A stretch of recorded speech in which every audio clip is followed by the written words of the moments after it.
Om Shanti. Good morning आप सभी बाबा के रूहानी फरिश्तों को। कभी बाबा कहते हैं बच्चे, योग की सीढ़ी बड़ी लंबी है, इस पर अगर चढ़ना है अर्थात योग में परफेक्ट बनना है तो प्रभु से प्यार करना है, क्योंकि प्यार ही एक ऐसी डोर है जो मन और बुद्धि को प्रभु प्रेम में जोड़ती है, अर्थात योग की कड़ी शुरू करती है। तो मोहब्बत, प्यार, स्नेह, वो भी ईश्वर के साथ, ये बड़े भाग्यशाली लोगों को नसीब होता है। आज बाबा देखो क्या कह रहे हैं। आज की मुरली है 9/8/2023, अष्टरतन है ना। मीठे बच्चे, ज्ञान की धारणा तब होगी, ये ज्ञान भी रोज सुनते हैं फिर भी अंदर में बैठता नहीं है लोगों के, आधा अधूरा, कच्चा पक्का, पूरा नहीं बैठता। जिनको बैठ जाता है वो संपूर्ण बन जाते हैं। तो बाबा ने आज बहुत गहरा रहस्य सुनाया। मीठे बच्चे, ज्ञान की धारणा तब होगी जब देही अभिमानी बनेंगे। देही अभिमानी बनने वाले बच्चों को बाप की याद रहेगी, जो अपने को अजर अमर अविनाशी आत्मा, ज्ञान से नहीं, ज्ञान के साथ साथ फील करके चलेंगे, दूसरों को भी देखेंगे। मीठे बच्चे, ज्ञान की धारणा तब होगी जब देही अभिमानी बनेंगे। देही अभिमानी बनने वाले बच्चों को ही बाप की याद रहेगी। आज का प्रश्न, किस एक भूल के कारण मनुष्यों ने आत्मा को निर्लेप कह दिया है कि कुछ भी करो, कुछ भी सोचो, कुछ भी बोलो, आत्मा के ऊपर कोई असर नहीं है, बेअसर है, कोई कर्मों का लेप छो भला बुरा नहीं लगता। कहना चाहिए शरीर को, लेकिन आत्मा को ही बोल दिया। अब सुनो, बाबा कहते हैं मनुष्यों ने आत्मा से परमात्मा कह दिया, इसी के कारण आत्मा को भी निर्लेप मान लिया। वास्तव में निर्लेप तो परमात्मा है, क्योंकि वो लेप छेप नहीं आता कर्मों में। निर्लेप तो एक शिव बाबा है जिसे दुख सुख, मीठे कड़वे, खट्टा खारा अनुभव नहीं। आत्मा तो कहती है फलानी चीज खट्टी है। बाप कहते हैं मेरे पर किसी चीज का असर नहीं होता। सुना, ये भी एक बाप समान बनने की क्वालिटी। बाबा कहते हैं मेरे ऊपर किसी चीज का असर नहीं होता बच्चे, मैं लेप छेप से निर्लेप हूँ, ज्ञान का सागर हूँ। जो मेरे पास ज्ञान है बच्चे, वही मैं तुम्हें सुनाता हूँ आकर के परम धाम से, ब्रह्मा के तन द्वारा। तकदीर जगा कर आई हूँ, आए हैं ना हम सभी। जगी तकदीर तो हमें प्रभु मिले, अब उसको चमकाना है, बनाना है, बढ़ाना है। ओम शांति। किसने यह कहा? आत्माओं ने कहा, इन ऑर्गन्स द्वारा, गीत के द्वारा क्या कहा? तकदीर जगा कर आई हूँ। ओम शांति। जो भी है, तो बाबा कहते हैं आत्माओं ने कहा इन ऑर्गन्स द्वारा, आत्मा शांत स्वरूप है। मुझ आत्मा को यह शरीर मिलता है तब मैं टॉकी, साइलेंस से टॉकी में आती हूँ। शरीर द्वारा अनेक प्रकार के कर्म करती हूँ।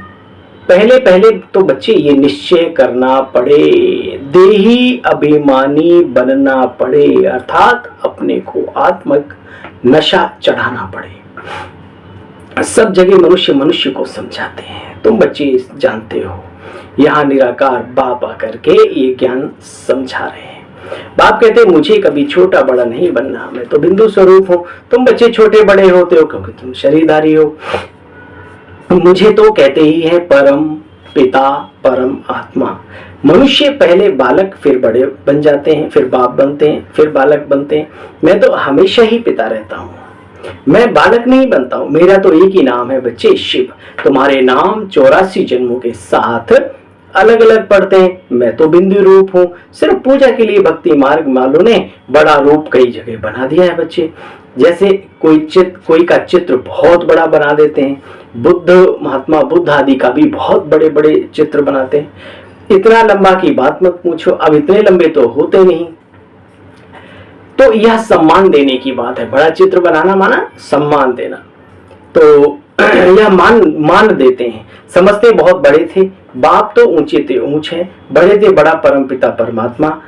बाप स्वयं आकर के अपना परिचय बच्चों को समझाते हैं। तो बच्चे पहले पहले आत्म अभिमानी होना चाहिए, देह अभिमान में नहीं आना चाहिए, ना देह अभिमान की बातों में। ये दलदल है, चले जाओगे तो बचोगे नहीं। देह अभिमानी नहीं बनना, परंतु ड्रामा अनुसार तुमको देह अभिमानी बनना ही है। और अब बाप देही अभिमानी बनाते हैं, तो देही अभिमानी भी बनना है। द्वापर के बाद देह के अहंकार में आना ही है आत्मा को, ड्रामा में रोल, और संगम पर बाबा आए हैं अब देही अभिमानी बनाने, जिनका ड्रामा में जितना देही अभिमानी बनने का रोल है बनते ही हैं, बिना कहे पुरुषार्थ करते हैं। तुम सब बाप के बच्चे हो। देखो यह भी बच्चा है, यह भी मीन्स प्रजापिता ब्रह्मा दादा लेखराज, यह भी बच्चा है। आत्मा परमपिता परमात्मा दादे से वर्षा ले रही है। लौकिक संबंध में सिर्फ बच्चों को ही वर्षा मिलता है, कन्या को नहीं मिलता। बाबा कहते बच्चे तुम सब आत्माएं हो, बेहद के बाप के बच्चे हो। यहाँ तुम सबको हक है क्या? वर्षा लेने का। बच्चे कहते हैं बाबा मैं घड़ी घड़ी भूल जाता हूँ। बाबा कहते अच्छा बच्चे देही अभिमानी बनो, उठते बैठते मुझे याद करो, समझो हम श्रीमत पर चल रहे हैं। मैं आत्मा खा रही हूँ, बोल रही हूँ, देख रही हूँ, सुन रही हूँ। थोड़ी सी मेहनत करो, 10%, 20%, 80% अपने आप सब अच्छा होता चला जाएगा। बाबा की याद में रह करके हर कर्म करो। याद से बच्चे एक तो विकर्म विनाश होंगे, मंजिल बड़ी भारी है। योग में रहना निरंतर ये कोई मासी का घर नहीं है, लेकिन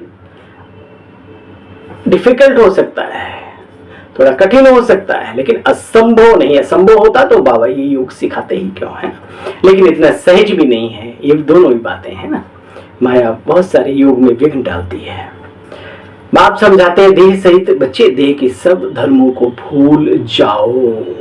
सब यह नाम तो सब बाद में रखे गए हैं। तो ये समझना है कि परमपिता परमात्मा द्वारा अभी हम ये नॉलेज पढ़ रहे हैं, कोई मनुष्य हमको नहीं पढ़ाते।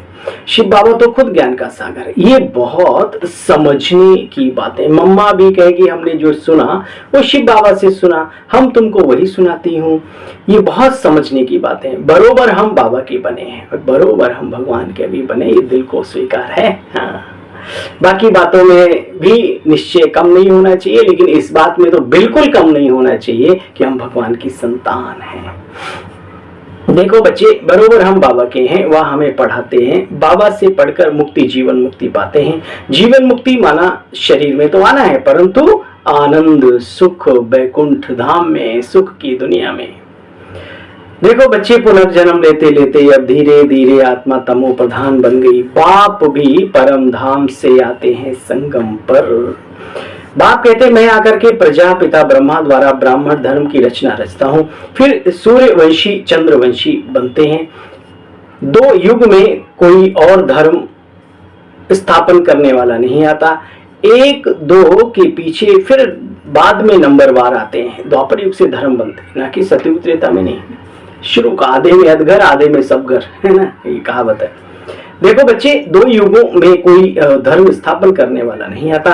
1-2 के पिछाड़ी फिर नंबरवार आते रहते हैं और अपने अपने धर्म को जानते रहते हैं। यह देवी देवता धर्म बच्चे फिर भी प्राय लोप होना जरूर है। अपने को कोई देवता कहला न सके, पतित कैसे श्री श्री अथवा श्रेष्ठ कहलाएंगे। बाप ही बच्चों को श्रेष्ठ आकर के बनाते हैं। देवी देवताओं को श्रेष्ठ ते श्रेष्ठ कहा जाता है। उनके चित्र भी हैं, परंतु समझते नहीं कि देवी देवता धर्म कब था, हम ही देवी देवता थे, यह भी नहीं समझते।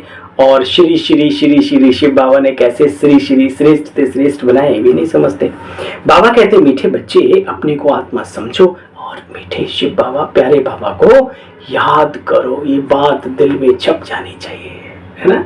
कुछ भी भूल जाओ, लेकिन ये बाबा के शब्द, बाबा की श्रीमत बच्चे मुझे याद करो, ये जरूर रहनी चाहिए। अच्छा, खेल पूरा होता है। अंत समय में वैसे भी कहते हैं ईश्वर को याद कर लो थोड़ा बहुत, है ना। खेल बच्चे पूरा होता है, देखते नहीं हो। मुक्ति जीवन मुक्ति के गेट्स खुल रहे हैं, गेट्स। मुक्ति जीवन मुक्ति दाता भी एक ही है। यहाँ तो देखो जगत माता का टाइटल भी कोई कोई कितना अपने ऊपर बड़े बड़े लंबे लंबे टाइटल रखते हैं, और उनकी शब्दावली सुनो तो ये काम क्या कहेंगे, है ना। बाबा का बच्चा तो शब्द बोलना तो क्या सोच भी नहीं सकते, है ना। और वो इतने बड़े बड़े रख करके ऐसे ऐसे अपशब्दों का प्रयोग जनमानस के लिए, अपने लिए, दूसरों के लिए, क्योंकि आत्मीयता और वो ट्रुथ जो नॉलेज है उनके पास तो है नहीं। बाकी नॉलेज है, उसका भी अहंकार है। ये बहुत गहरी बात है। बाबा कहते बच्चे देखो, टाइटल कोई कोई ले लेते हैं क्योंकि उन्हें टाइटल मिलता है, ऐसे कोई को भी हो, कोई भी नहीं होगा जो अपने आप को जगत पिता जगदम्बा कहलाए, जगत शिक्षक भी कहलाए, जगत गुरु भी हो। बच्चे वास्तव में जगत पिता, जगत शिक्षक, जगत गुरु ये बाप के नाम है। बल मनुष्य अपने नाम, अपने ऊपर बहुत नाम रखाते हैं, परंतु वास्तव में वो वैसे हैं नहीं। कहाँ श्री लक्ष्मी नारायण, कहाँ ये अपने ऊपर आजकल के मनुष्य नाम रखते हैं। तो कितने बुद्धू हो गए हैं। बाबा कहते बच्चे भारतवासियों को अपना ही जता पता गुम हो गया। हम कितने महान थे और हमारी भारतीय संस्कृति को, भारतीय उच्चता को, श्रेष्ठता को खत्म करने के लिए, हम सबको भुलाने के लिए बहुत कुछ ड्रामा प्लान अनुसार इस संसार में, इस भारत में किया गया। यूनिवर्सिटी की यूनिवर्सिटी जला दी गई, बचे खुचे जो, हाँ, और जो श्लोक, जो मंत्र, जो ये, उनमें भी बीच बीच में मिक्स में, हाँ, पहले कहते हैं इतने थे, अब इतने हजार हो गए, है ना। तो वो मिक्स करते गए, कुछ ऐसी ऐसी बातें डालते गए ताकि इनके अंदर वो यादाश्त अच्छी वाली ना रहे। ऐसा आप सब जानते हो, ये तो इतिहास गवाह है इस बात का। तब बाबा करके दूध का दूध, पानी का पानी अलग करके हम बच्चों को समझाते हैं। देखो बच्चे, बाबा ने यह तन लोन लिया है समझाने के लिए। कहते हैं प्रकृति के आधार बिगर मैं कैसे ज्ञान आकर के दूं, राजयोग तुम बच्चों को कैसे सिखलाऊं। भगवान तो निराकार को कहा जाता है बच्चे, उसको आना भी पतित दुनिया में है। क्यों? क्योंकि पतितों को ही पावन बनाना है, पावन को पावन थोड़ी बनाया जाता है। बाबा कहते बच्चे मैं अशरीरी हूँ, इस शरीर द्वारा तुमको ज्ञान देता हूँ, मैं हूँ ही ज्ञान का सागर। ये सब बातें बाप बैठ समझाते हैं। सिर्फ ईश्वर व परमात्मा कहने से कोई बाप का संबंध भूल जाता है क्या? नहीं ना। परमात्मा बाप है, उससे वर्षा मिलता है, तो तुम बच्चे क्यों भूल जाते हो? हम उनकी रचना हैं, वो रचयिता है। देखो बच्चे, बाप समझाते हैं मैं परमपिता परमात्मा निर्लेप हूँ। पहले ऊपर बोला ना बाबा ने, निर्लेप माना कोई लेप छेप नहीं लगता, तो कर्मों के बंधन में नहीं आते। अर्थात सुख दुख, कड़वी मीठी चीज का मुझ पर कोई असर नहीं होता है। मैं इन लेप छेप से न्यारा हूँ। कभी आपने अनुभव किया, अगर बाप दादा आते थे और दादियाँ हमारी भोग स्वीकार कराते थे, है ना। अब बहुत प्रकार के भोग होते थे, बस बाबा के ऐसे बस फिर रखा। बाबा स्वाद लेकर के क्या करेगा बाबा उस, हाँ, ये सब वाच करने की चीजें हैं। ऐसा नहीं घुमा घुमा के और बढ़िया जैसे हम लोग स्वाद लेते हैं हर चीज का, नहीं, है ना। सब सीखना होता है। बाबा कहते बच्चे देखो ज्ञान का सागर हूं। मनुष्य फिर कह देते हैं आत्मा भी निर्लेप है, क्योंकि आत्मा सो परमात्मा एक ही मान लिया बच्चे, जबकि दो सत्ताएं हैं, अलग अलग हैं, और दोनों ही अजर अमर अविनाशी हैं। देखो बाप कहते हैं मुझे खट्टा खारा कुछ लगता नहीं, या इनकी आत्मा कहती है फलानी चीज खट्टी है, मेरे में सारे सृष्टि चक्र का ज्ञान है, मैं आकर के बच्चों को पढ़ाता हूं बच्चे, है ना। बाप तो एक है ना, कहते हैं ना क्रिएटर इज वन। तो बच्चे बरोबर भगवान वाच और भगवान पर निश्चय करना चाहिए। मैं तो देखता हूँ जो भगवान के बारे में भाव ही नहीं जानते जानते हैं तो भा से भूमि में धूल भरी बातें जानते हैं, भूमि है ना धूल भरी बातें, तो उन्हें भी इतना नशा होता है, इतना होता है, ओ पूछो मत। और हमारे पास सत्य है, अभिमान नहीं लेकिन नशा अवश्य होना चाहिए। पहले मुख्य बात है बच्चे, देही अभिमानी बनना। बाबा हमको पढ़ा रहे हैं, हम इन कानों से सुनते हैं और फिर पढ़ते हैं और पढ़ाते हैं। अच्छा, मीठे मीठे सिकील दे बच्चों प्रति माता पिता बाप दादा का याद प्यार और गुड मॉर्निंग। रूहानी बाप की रूहानी बच्चों को नमस्ते। बोलो भाई, हम सब रूहानी बच्चों को, बच्चों की रूहानी बाप दादा आपको भी नमस्ते नमस्ते नमस्ते। शुक्रिया, थैंक यू मीठे बाप दादा, थैंक यू। सार का भी सार सुनेंगे। चित्र को भूल विचित्र बन, बाप को याद करना है। ये शरीर को भूल विचित्र बन, विचित्र बाबा में बुद्धि लगानी है। अभ्यास बढ़ाते जाना है इस अवस्था का। देह सहित देह के सब धर्मों को बुद्धि से भूलना है। देही अभिमानी हो रहना, देही अभिमानी हो रहने का अभ्यास करना है ज्यादा से ज्यादा। देवी देवता धर्म का सैंपलिंग लग रहा है, इसलिए पावन जरूर बनना है। दैवी गुण धारण करने हैं, वरदानी बाबा का वरदान है।